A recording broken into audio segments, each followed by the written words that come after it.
So, can you guys stop talking, please? The last section here for Chapter 3 is called Harmonic Motion.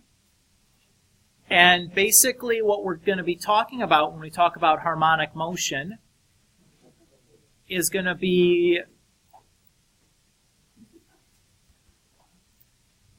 objects that rotate. So I'm going to start with, can we stop talking, please? I'm going to start with an example of something, of a rotating object that I'm hoping that most of us are at least passingly familiar with, that being like a Ferris wheel. So let's say that we want to plot the time on the x-axis, the length of time you're on the ride, and on the y-axis we'll plot the height that you are on the Ferris wheel.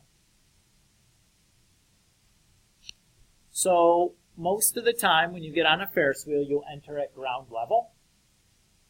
So at time 0, you're basically at height 0. Right? Sure. And at some point later, when you're riding the ride, you're going to be up off the ground a little bit. And if we check in later, you'll be a little bit higher off the ground. Eventually, you'll get to the tippy top, the highest you could possibly be, and then you start coming back down off the down the ride, and eventually you get back to where you started at. And what's going to happen when you go around a second time? The same kind of thing. So what are we getting here? What is the shape we give to this kind of a graph? The name we gave? We call that a sinusoid. Now, a Ferris wheel has got limited utility in terms of like the practical real-world concerns you might have. But if you're at all interested in any kind of mechanical engineering, most mechanical machines include some parts that rotate. For example, your car has many, many rotating parts like the drive shaft or the axles, all of which this sort of mathematics would be practical in finding a way to describe the motion that those sorts of objects have in them. So I'm going to stick to trying to deal with examples that were a little bit that everybody's quite familiar with. I'm hoping that everybody's at least seen a Ferris wheel and understands kind of how that machine operates, as opposed to the drivetrain of an automobile, which I'm guessing that a lot of us are not very familiar with what that really looks like and how that operates. But any object that rotates this sort of process would be useful in describing its motion. Okay?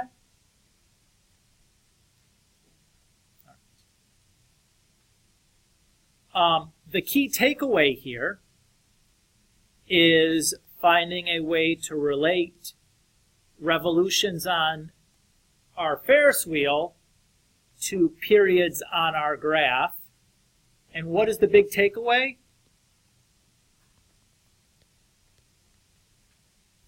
That one revolution on our Ferris wheel is going to give us one period on our graph.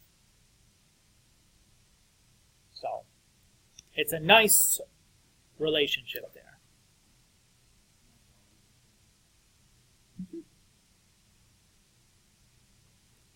So let's look at a couple of examples.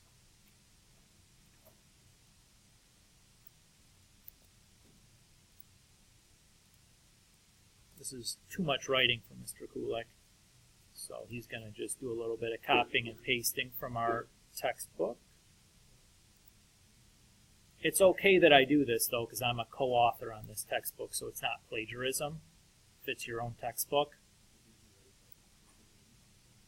I don't even remember who wrote what anymore, but Mr. Chun, Mr. Stan, and I have all co-authored or contributed to this textbook. Huh? I don't know. This textbook has been in the works for several years. So it just kind of gets updated and edited every summer. No, it's a living, breathing document. It's like the Constitution. Do I sell it? No.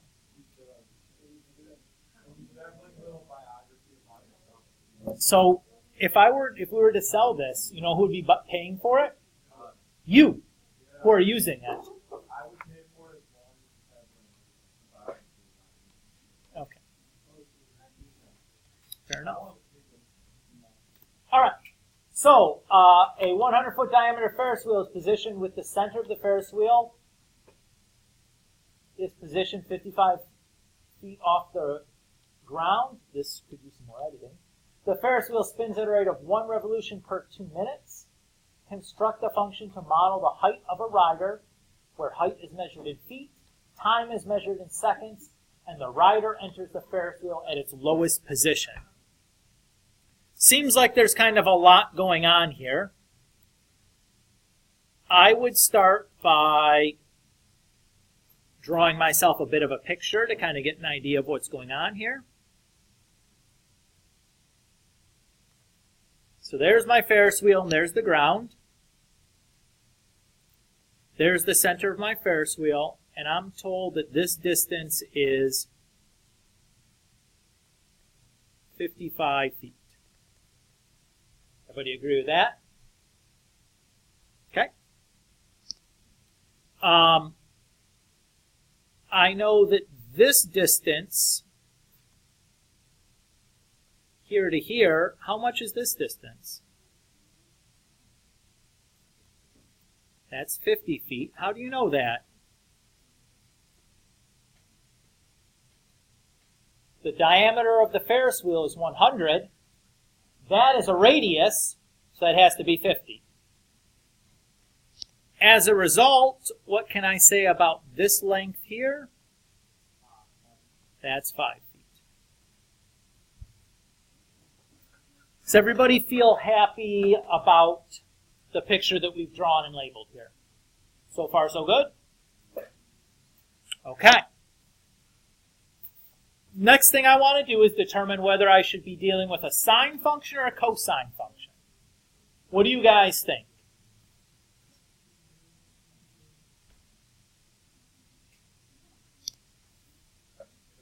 Cosine is the correct answer. Why would we pick a cosine function?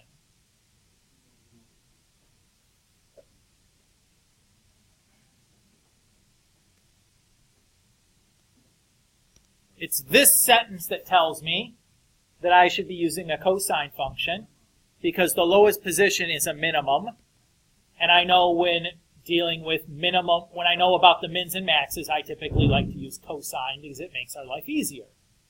Everybody happy with that? Now I can determine one other thing about this cosine function from that statement. Normally, the parent function for cosine starts at what point? 0, 1, right? What is that? What kind of point is 0, 1 on cosine?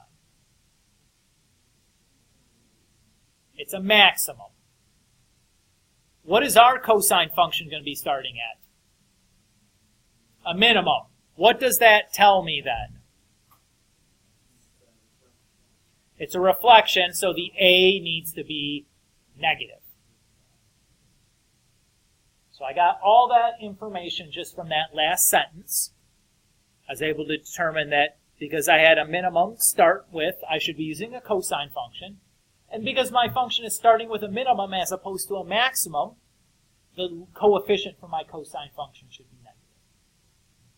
Everybody okay with that idea? Okay. Next thing I'm going to do is determine my K. The K is the midline. Where should the midline go in respect to the picture that I've drawn here? Right through the center of the circle. Yep. So that is 55 then, because the center is at 55 feet above the ground. Everybody okay with that idea? Okay. if you recall the definition of amplitude, it's the distance from the midline to an extreme point. Which of these numbers represents that distance? 50. So the 50 is my amplitude, so the absolute value of A is 50. And even better, since I know A is negative, I know that A is negative 50. Everybody okay with how I determined A and K? Proctor. So my cosine function is going to start at a minimum and do whatever. The parent function for cosine starts at a maximum and does whatever. So that's a reflection going on. So that's why we knew the A had to be negative. Does that feel okay? All right. I'm going to erase that little scribbly scrabble there. So I still need to determine the value for H and the value for C. Let's do C next. In all of our time before, what other quantity has C been related to? The period. That was far too long, guys. The period. Do I know anything about the period?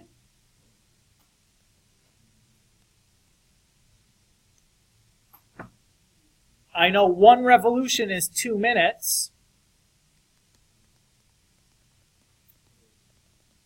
I know 1 revolution is the same thing as 1 period.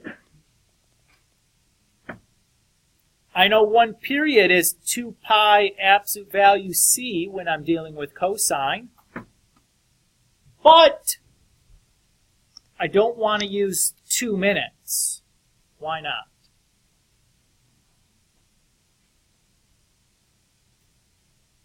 The instructions ask me to represent my time in seconds. So 2 minutes is 120 seconds.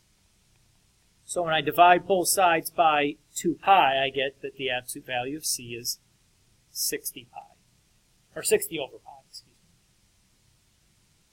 me. Is everybody okay with that? Good.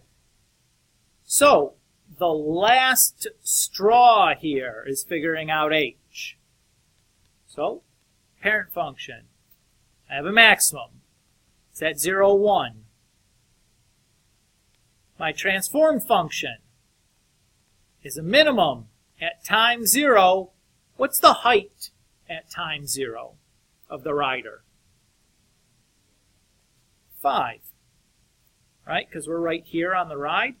5 feet above the ground. Not that it matters. The y coordinate doesn't really matter in this case, but the y minimum is 5. So, if I'm taking this x and mapping it to this x, what is H?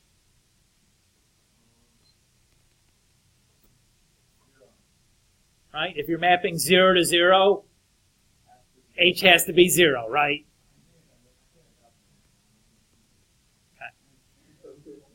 So, putting it all together,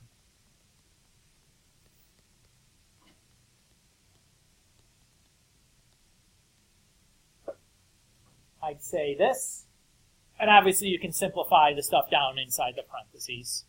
Like the minus 0 doesn't really need to be there, but just so nobody's confused at where things came from, I'll write it down that way. Does that feel okay? Is this decidedly different than the kinds of problems we've already been doing in section 1 when we did the whole couple of worksheets on this? Not really very different, right? Different language, same process, same techniques. Let's do a little bit more, because now that we have this model and a real-world situation, we can answer some interesting kind of real-world-ish questions.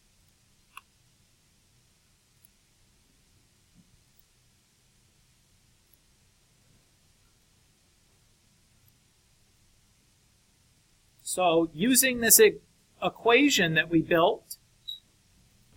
Find the height of the rider after they've been on the Ferris wheel for 73 seconds. Probably more appropriate, instead of calling those x and y, to label them h's and t's, since the y-coordinate was our heights and the x-coordinate was time. Probably do that. So A, how do I figure out A? If I want to find the height after 73 seconds. Yeah, plug 73 in for x, or in this case t, because I changed the labels on the variables when you weren't looking.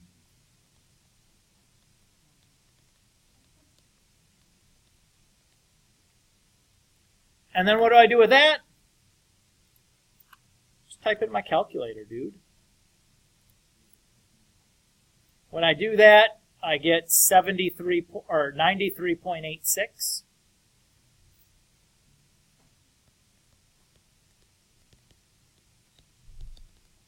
Feet. Part B says a woman's height is 45 feet off the ground. How long may she have been on the Ferris wheel for? What am I going to do for that? Been given a height, so what should we do with that? I'm going to plug it in for h and then solve for t.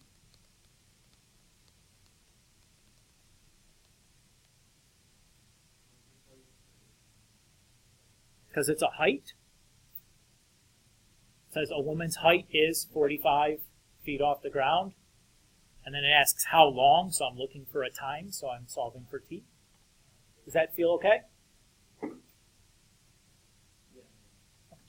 So, to solve for t, what should I do first?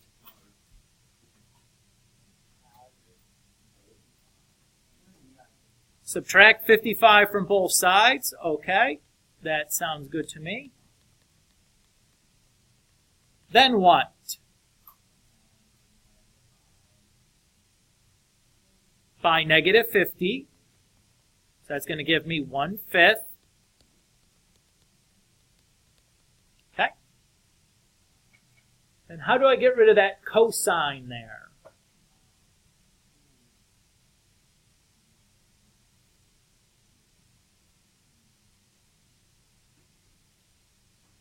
I use the function inverse cosine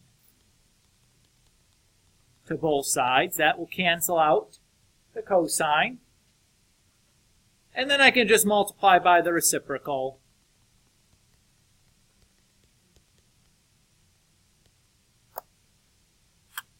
And then it's calculator time. Oops, I should write equals to. So, notice that the inverse cosine button is second in the cosine button on your calculator, right? You guys remember that? Okay. When I do that, I get about 26.15.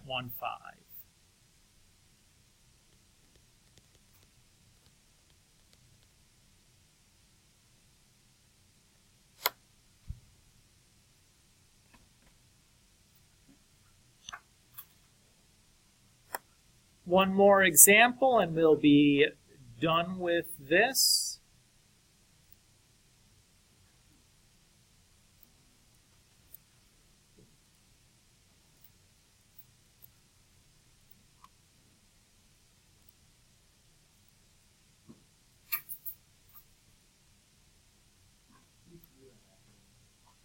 I did. I'm just joking. I can't throw that far. Yeah, that's basically what I was saying. All right. Example, at 5:15 a.m., high tide comes in at Siesta Key in Florida, and the depth of the water is 18.3 feet. At 11:27 a.m., the depth of the water is at low tide at 11.8 feet.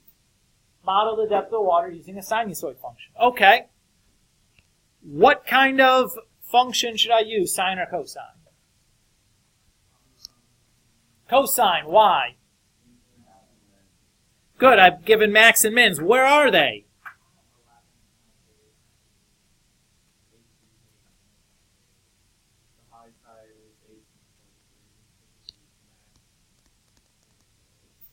Yep, exactly right. If we were given maxes and mins, high tide and low tide would be the max or the min, respectively.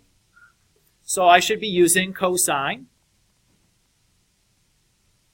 So I remember that k is equal to y max plus y min divided by 2.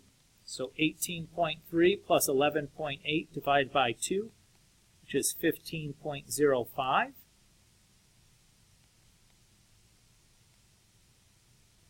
Like a 1. That still doesn't look like a 1. Let's do that. And I know that the amplitude is y max minus y min divided by 2.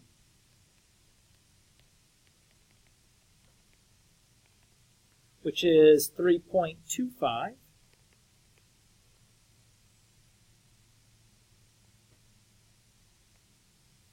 Everybody okay there? Okay? So, if we're going from max to min, how much of a period is that?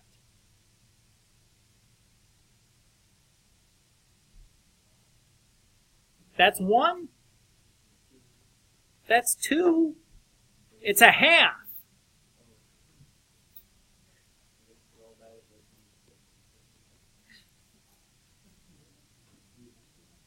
Okay? So,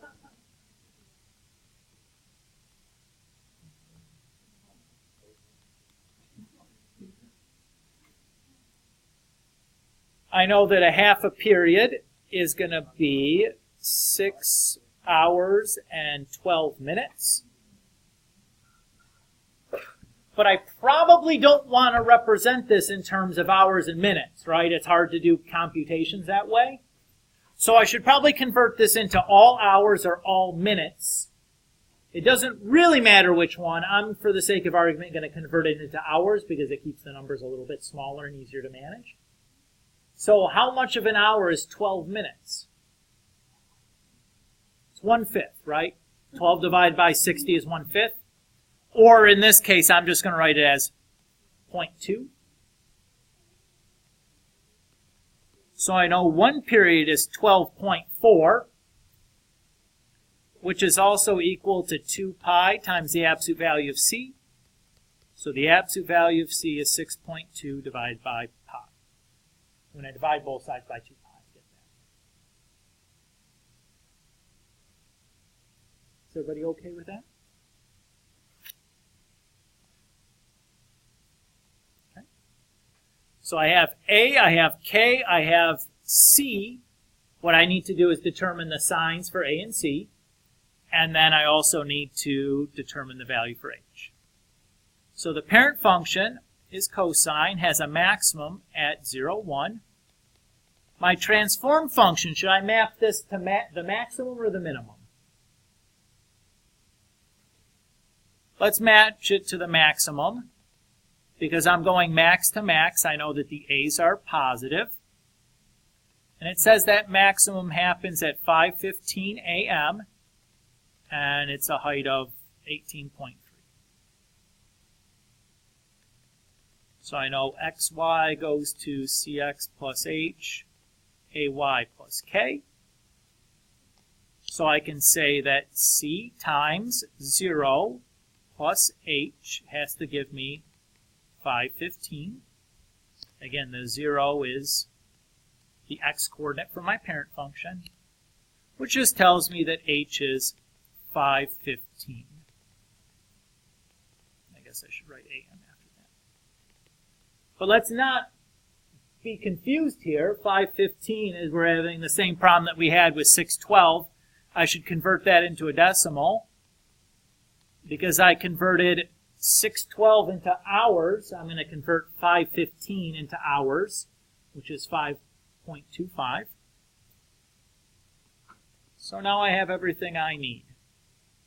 I have h is equal to the value for a, which is positive, cosine the reciprocal of c x minus h plus k.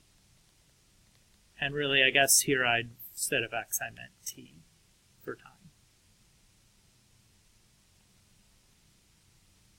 Everybody okay with how I got that?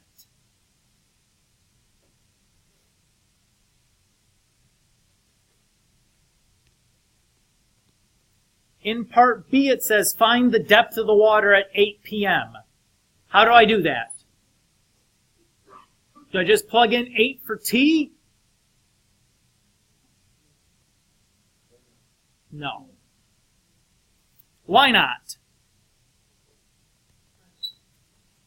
8 p.m. is really 20 hours, right? So what am I plugging in for T? 20. Don't be confused on the AM to PMs. If you're in the military, this wouldn't be an issue for you.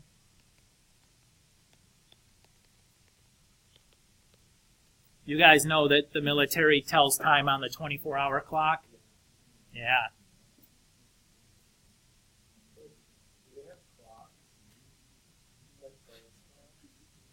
I've never been on an Army base before to tell you. I would suspect probably yes. That seems like a good use of our tax dollars.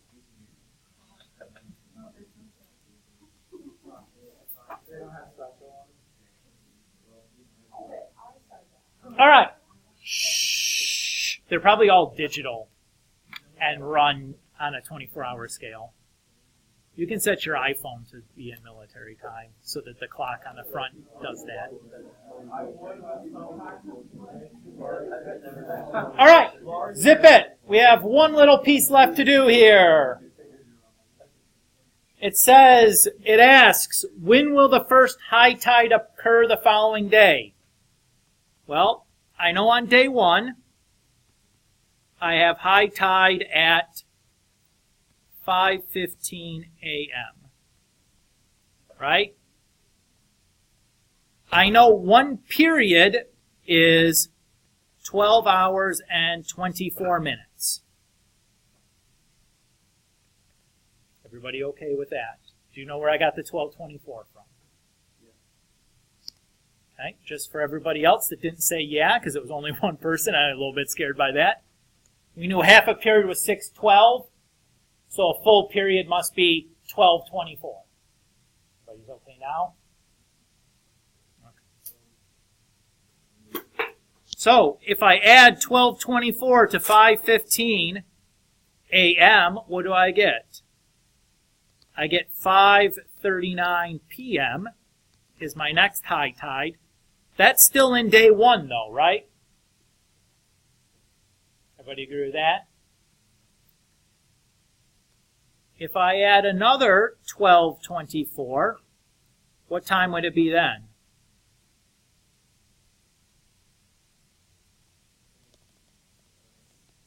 (6:03 a.m.) That's now on day 2. So there's my answer.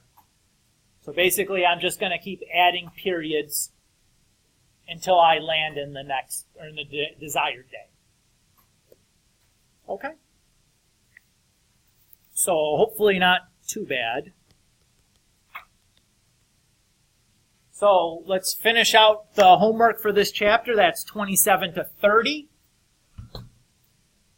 I'd also point out to you that I posted the review for this and put that on Power School. Ooh. Just FYI.